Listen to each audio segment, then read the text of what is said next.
Hey all you Splinterheads, welcome back. Bronze Dragon here, bringing you a follow-up to my last video, in which I started answering a question a subscriber had in a recent video. The question basically was what cards I advise new players to buy or rent for use in-game to get started off. Before we get into it, though, I do want to mention that you still have a little bit of time to go into the comments and or the show notes rather, and I will leave the link. It will be the link to my last week's live stream. If you go into the comments and you follow the pinned rules, you can get in on a beta pack giveaway, which I will be giving away tomorrow morning. And on that note, due to a family outing that came up, my usual hour-long show will only be 30 minutes. But I wanted to go ahead and get it in because we've been building up to this beta pack giveaway. So go ahead and get in on that. The cutoff is tonight at 11:59 p.m. That will be September 8th, 2023, so that I can get everything in order tomorrow morning for the giveaway. Okay, with that said, let's go ahead and jump into it. On the last show, or on the last episode on this topic, I went over commons that I would advise if a friend of mine were starting to play today, what I would advise them to buy to get into the game. Now, commons are not exactly spicy, or they're just good solid cards. They're not exciting, they're not generally expensive, but they make up the base of your set, okay, what you're playing with. Now, as we roll into rare now, the rare types of cards get a little bit more interesting, and for the most part, they do have some what I would consider base level cards, but they also have some good supporting cards that offer buffs and healing and things of that nature. Really interesting cards that kind of start to spice up the hand a little bit. And in bronze and silver, which I'm mainly looking at here, bronze especially, you will see as you start building out your card deck, you'll play a lot of commons and a decent amount of rares. And as you build your way up, you start playing some of the other more expensive cards, but you have to have a good, what I would say, a base level set to start to play. And those are made up of commons and rares. Now, starting off, probably the most important rares you're going to find when you're starting off playing are your summoners. So let's go ahead and go over to the market.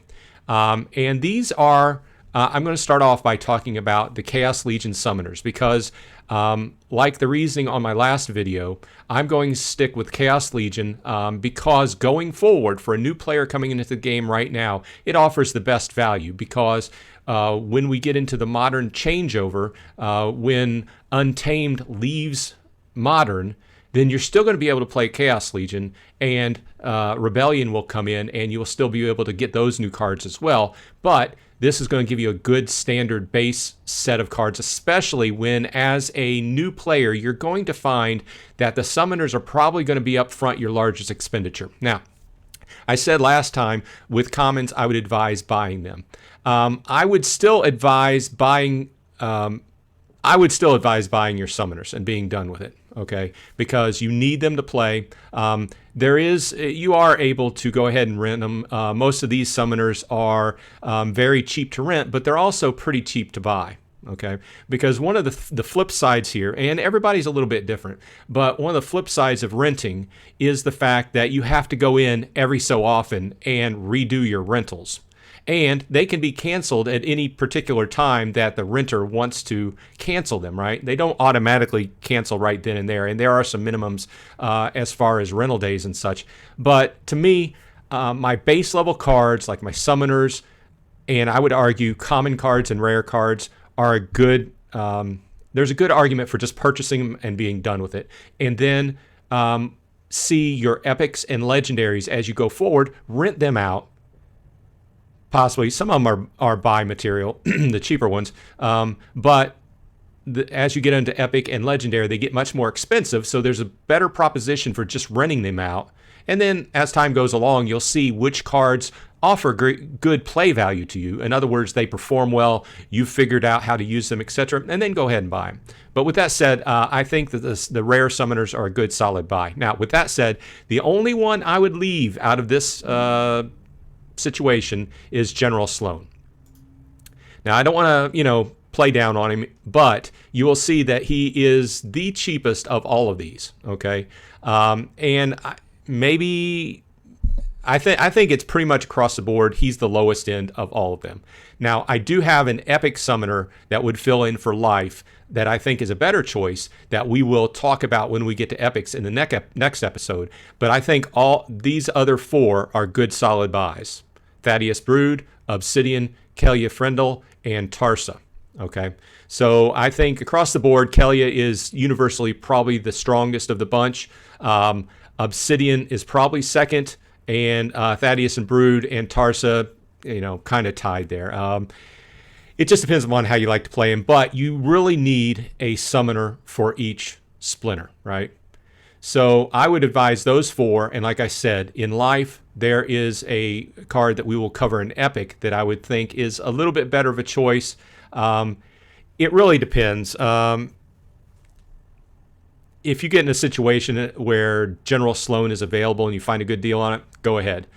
Because one thing about the epic summoners is they also cost more mana to cast and than these rares. And you get into a situation where if you're in bronze especially, a lot of times you play really low-level mana matches a lot, and it's tough to play the epic summoners. So there's a lot of thought process going on in there.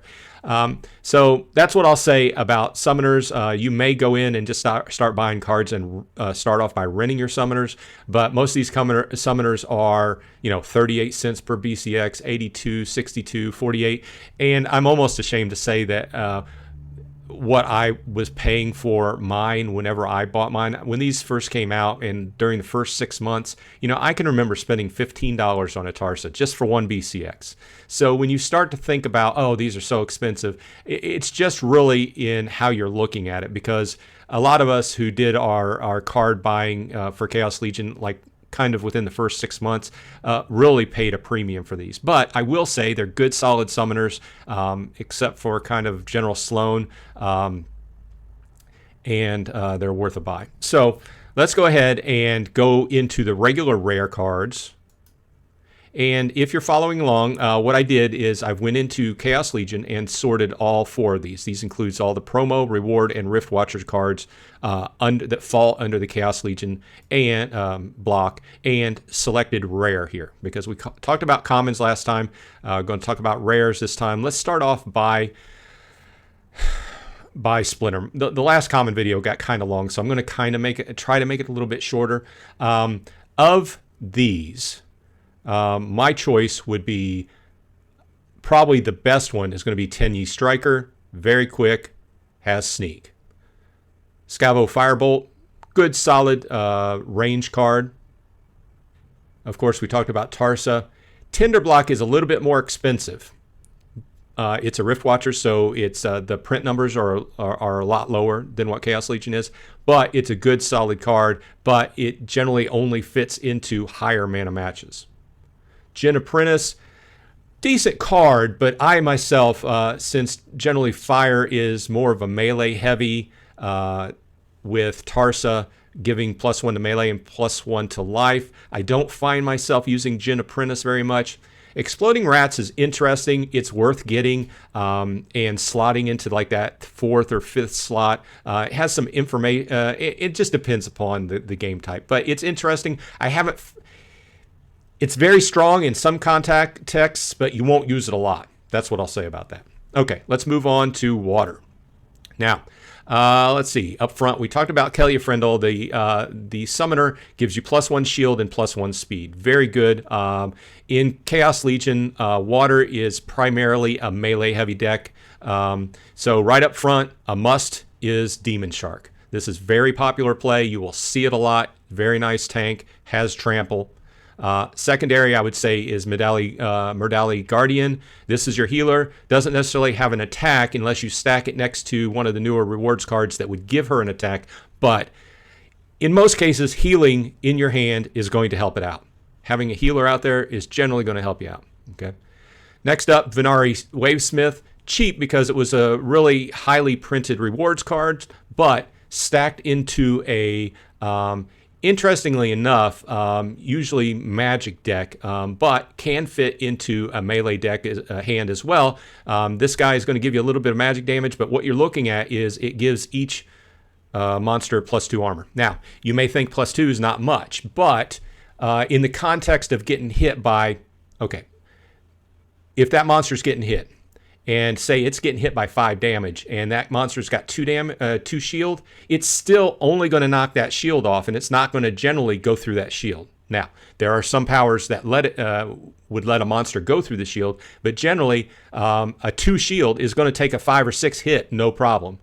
It'll knock the whole shield off, but that monster's not going to take any of that under life unless it has a specific, the attacker has a specific other power. Okay, so we have Demon Shark, we have Mordali Guardian, we have Venari Wavesmith. I'm going to leave the Sea Stalker and Watercaller. They're decent cards, but once again, they're more expensive. I don't think the value's there. Sea Stalker is a pretty strong mid-level or mid to higher mana match range character. Angelic Mandarin, a little bit more expensive than the others I was talking about, but good, decent range. This guy picks up triage at level 4. Okay.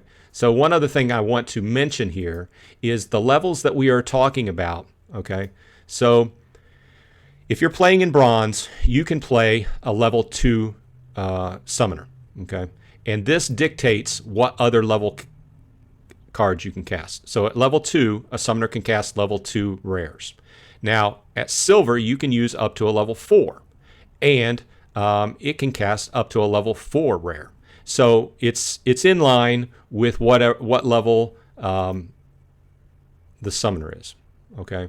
So when you're looking at what level do I buy, you kind of look at that. So it would be, in other words, it would be a waste of money if you were just playing a level 2 summoner to necessarily have to buy a level 4 of another rare card, because it would be a waste of money up front, unless you found a good deal or you're making preparations. So say, for instance, right up front, you only bought level 2 summoners to playing bronze, but you want to be prepared to move into silver. That's a very valid reason. It's very much similar to how I moved along.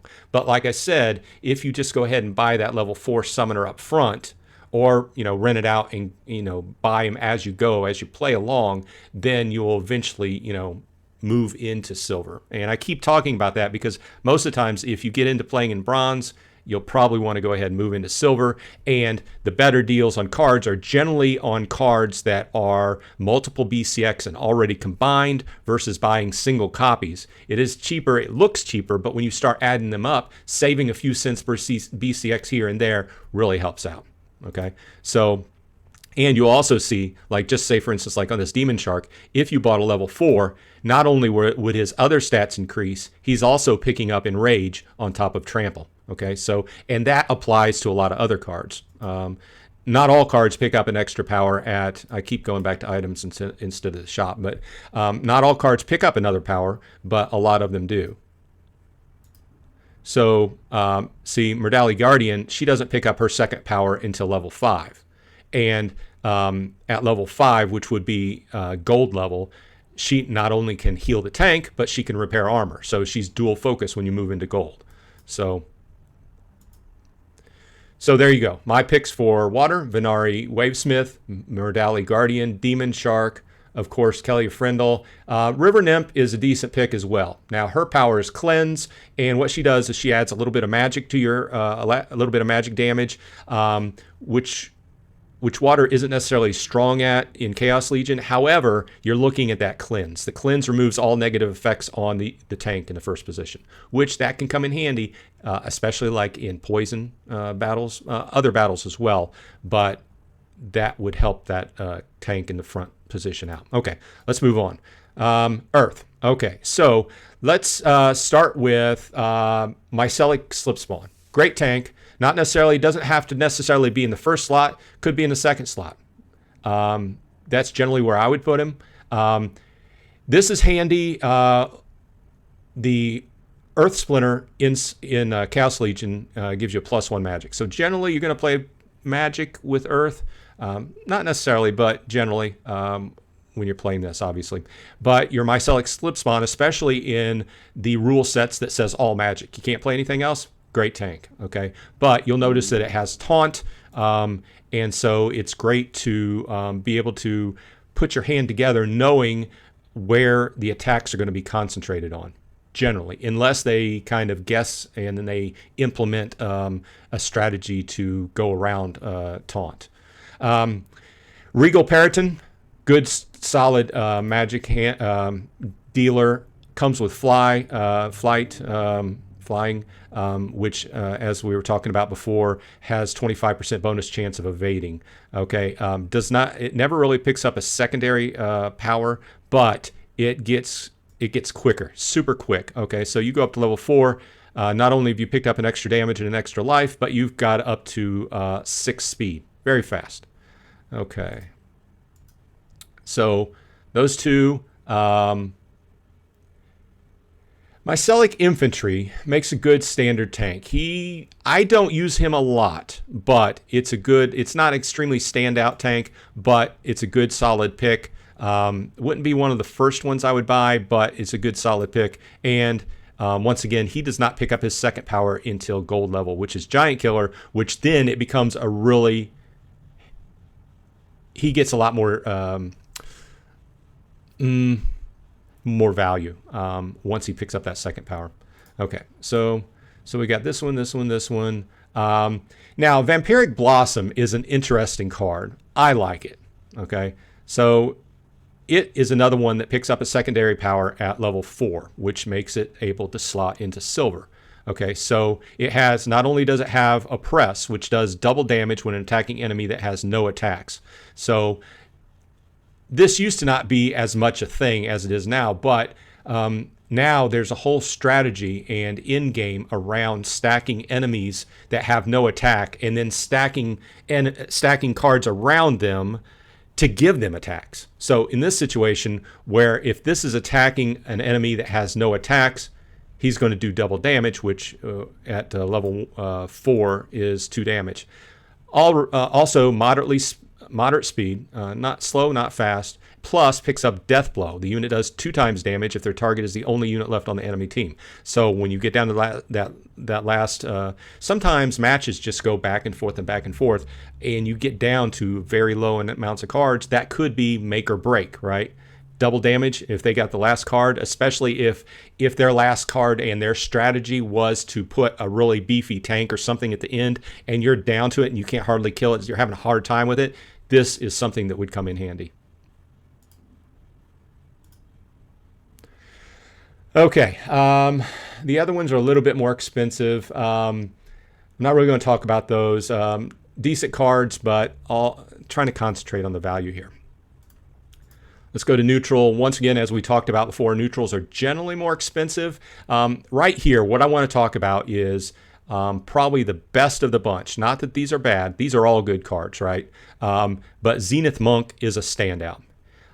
This generally, whenever I have a low mana match, and I mean low mana match meaning below like 15 mana, this guy is generally going to be my tank, right? Just due to the fact that at level 2, he picks up healing. And we've talked about healing before. Tanks with healing are a very good choice. Okay, he doesn't pick up his second power until level 6, which is well into gold. But at level 4, he's pretty decently fast. And he's got a decent amount of health, plus he's got healing, all for 4 mana. Okay, he doesn't do a lot of damage, but generally in a lot of situations, you have a tank there just to tank. The rest of the hand is to spank. Okay. So let's go back, and I like these all. I don't have a lot of experience with Scavo Technomancer, so I'm not going to talk about him. But Zenith Archer and Gargoyle Devil and the Venari Smellsmith, all good standard picks, solid picks. And as we talked about in the last episode, neutrals offer you a little bit more value than your standard Splinter cards because you can play them most times with any Splinter. So as a new player, if you're looking at cards, put a heavy weight towards neutral cards. I like Gargoyle Devil. He's got that flying and it gives you minus 25% to hit him. Plus, he has the close range ability, which means that generally speaking, range attackers cannot attack in the first position, but with this power, you can, right? And at level 4, which fits right into silver, he also picks up Death Blow, like we talked about on a couple cards ago. This is a good solid pick just because it's so low mana. It's very slow starting out, but in a reverse speed match, perfect. Okay, does not pick up any extra abilities, but it just goes up a little bit. So at level 4, you're talking 3 speed. So 2 mana. It's a good solid pick when you just need that one extra card. You know, you only have 2 mana to spend. Okay, let's go back to the market. That's it for neutral. I'm not going to talk about Technomancer because I don't have a whole lot of experience with him. Let's move on to Death. Okay, Death is an interesting splinter. Okay, it's one that takes a little bit more working with. Some splinters are very upfront in what they're good at, like water. You're going to do melee, or generally speaking, there's all different ways you can play these, but generally speaking, under Chaos Legion, and you know, same way can be said about fire, melee, pretty much with some sneak and things of that nature in there. You have to really get used to Death. And it takes some trial and effort. Now, right up front, the Death Summoner gives you -1 to magic and -1 to health. That -1 to health across the board really helps you out just about any time. And obviously, if you are in a position where the rule set is magic, all magic, you can go one of 2 ways. You can go with a +1 magic and say play green, or you can go with -1 magic to take the damage off yourself, prevent magic from being done to you, and play black, Death.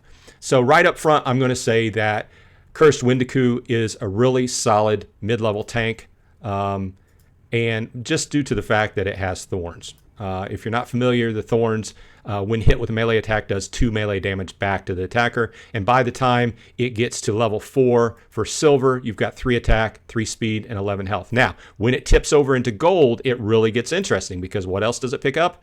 It picks up health, or it picks up heal. So definitely a card I would get for Death. I like Dampier Stalker, good solid range. I like Soul Strangler, and I like Venari Bonesmith. Okay, Bonesmith picks up poison at level 4, and it has Life Leech to start out with. Dampier Stalker doesn't pick up its second power until level 5, which is gold, but all through the ranks it has True Strike, which means this unit cannot miss. That comes in handy. And you can build a hand around True Strike. Because that at that point, it makes it very much like magic, which cannot hit. Or which cannot miss. Okay, so I'm not going to go with Life Sapper. I don't have a whole lot of experience with that. Soul Strangler, excuse me. He doesn't pick up any powers until the highest level. And I would say that he's just kind of a solid... just kind of, to me, more of a filler card where you need some more range damage. It's good to have choices. Not awesome. Now, the other 2 cards that I will mention that kind of get an honorable mention that don't have as great of quote-unquote value, but are still really good cards, are Kabbalist and Queen of Crows. Now, Queen of Crows has gotten quite popular lately, and you'll see that at level 3, she picks up Headwinds. Headwinds reduces the range attack of all enemy units by 1, plus she has close range, which means she can attack in the first position. So you can see and kind of draw in your mind where she would be very popular, and she is a little bit higher mana, so it would only fit into higher mana matches, but she's got pretty nice health. Okay, now let's go to Dragon. Now, Dragon is ramping up. Dragon is one of those splinters that is generally more expensive than the others. Not too many to pick from in the commons. You got a few more to pick from in the rares, and all the rares are good solid picks. Okay, Naga Assassin, Twilight Basilisk. Naga Assassin, it picks up Backfire at level 4. Just kind of what I would like to say a good solid ranged card, very fast. So generally speaking, this would be a good card to play when you're playing ranged. You would not want to play this in reverse speed rule set. Twilight Basilisk, I really want to like this guy, and I kind of do, but I've had mixed results with him over the years. If you're playing Dragon, it does offer a card that you can play in the reach position, which we've talked about, that second position. But generally speaking, I think for most splinters, there's going to be a stronger pick for the reach position than this guy. But he is worth mentioning since there's not too many to pick from. I really like Damphir Infiltrator. Just from the start, it's going to have sneak and it's going to have double strike, which double strike really, until you see it in action and stack the deck with double strike, it can do some serious damage. It does not pick up its third power until gold level 5, but when he does, she picks up Cripple. Good solid card. And last but not least, the most expensive of the bunch, which is a really nice card, but it may be one of those cards you hold off on due to the price. It may be one of those cards that you rent with and experiment with. I've had mixed results with it, but it's generally been good. You're talking about a flying monster, has a reduced chance of getting hit, plus you're talking about a monster with snipe. And once again, it doesn't pick its third power up until gold level with Reflection Shield. So I would say out of these four, my picks would be Naga Assassin and Damphir Infiltrator right off the bat. And then as you go along, kind of, play around, maybe rent Runic Skyclaw and see if you want to buy it. Okay, last splinter, Life. One of my favorite splinters, okay? And we'll go right up front, and I'll say that Venari Crystal Smith is once again one of the ones that rewards cards that was printed in high numbers, so it's relatively cheap, but that does not mean that it's a bad card. In fact, I play this. This is probably one of my most played life cards, if I want to get down to it. It has healing, so you're not going to realize that extra power until gold level, but once you get up to level 4 in silver, you see that it's decent, solid range card, but the main thing you're going to slot this one in here is for that tank heal, especially if you get into a situation where you can't play like Magic and your other healers are Magic. If you're in a rule set where you cannot play Magic, then this comes in handy because then you've got a healer there that you can slot.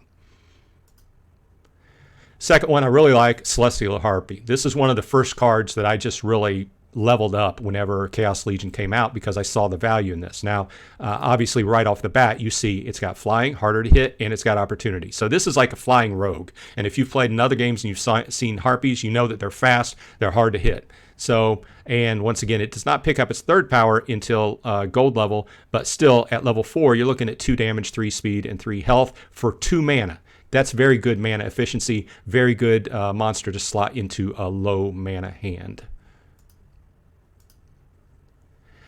Time Mage is also good.